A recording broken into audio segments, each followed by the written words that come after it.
প্রখ্যাত সাহিত্যিক বিমল মিত্রের উপন্যাস অবলম্বনে নির্মিত হয়েছিল সাহেব বিবি গোলাম এই সিনেমাটি। এই সিনেমার নেপথ্যে ছিল উত্তম কুমার এবং বিশ্বজিৎ চট্টোপাধ্যায়ের এক অনন্য সম্পর্কের সূচনা।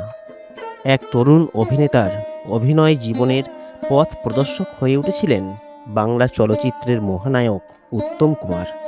আজকের ভিডিওতে মহানায়ক উত্তম কুমার এবং বিশ্বজিৎ চট্টোপাধ্যায়ের সম্পর্কের রসায়ন নিয়ে কিছু কথা আলোচনা করছি।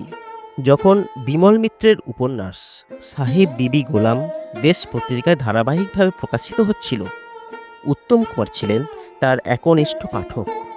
চরিত্রগুলোর ভেতরে তিনি যেন নিজেকে খুঁজে পেয়েছিলেন। বিশেষ করে ভৌতিক আবহের আবিষ্ট ভূতনাথ চরিত্রটি তার বিশেষ প্রিয় ছিল। এই সময়ই পরিচালক কার্তিক চ্যাটার্জি তাকে প্রস্তাব দিলেন ভূতনাথের চরিত্রে অভিনয় করার। উত্তম কুমার একটুও না ভেবে রাজি হয়ে গেলেন। তখন তিনি চূড়ান্ত ব্যস্ত। এক বছরে 11টা ছবি মুক্তি পেয়েছে, প্রত্যেকটা ছবি খুবই সফল।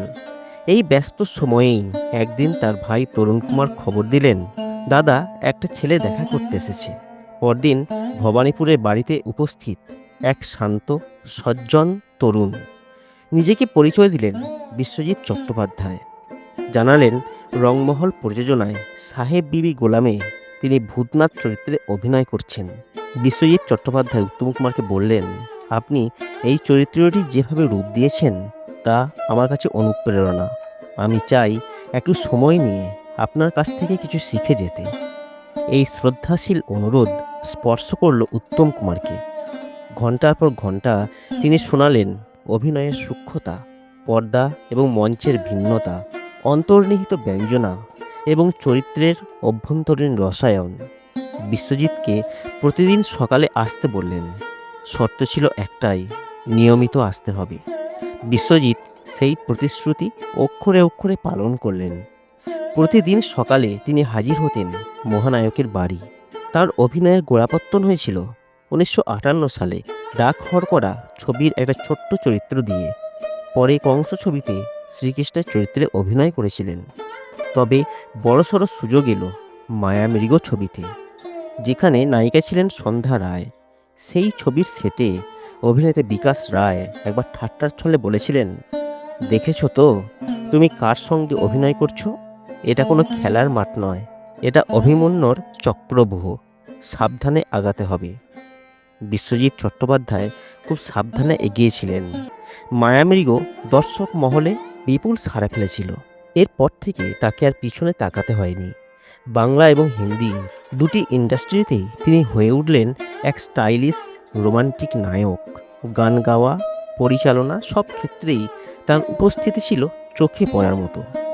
আর তার উত্তরসূরি বাংলা সিনেমার বর্তমান তারকা প্রসেনজিৎ চট্টোপাধ্যায়, যিনি উত্তরাধিকার পেয়েছেন শুধু রক্ত নয়, অভিনয় কৌশল আর নিষ্ঠার উত্তরাধিকার তিনি বাবার কাছ থেকেই পেয়েছেন।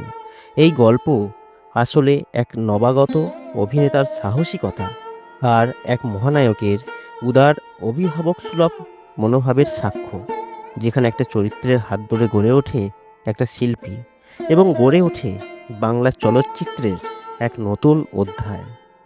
এই হলো মহানায়ক উত্তম কুমার এবং বিশ্বজিৎ চট্টোপাধ্যায়ের সম্পর্কের রসায়ন এবং পরবর্তীকালে বিশ্বজিৎ চট্টোপাধ্যায়ের বিখ্যাত হয়ে ওঠা এই নিয়ে ছোট্ট একটা আলোচনা।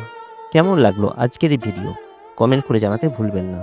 যদি ভিডিওটি ভালো লাগে লাইক করবেন, শেয়ার করবেন আর অবশ্যই চ্যানেলটিকে সাবস্ক্রাইব করবেন।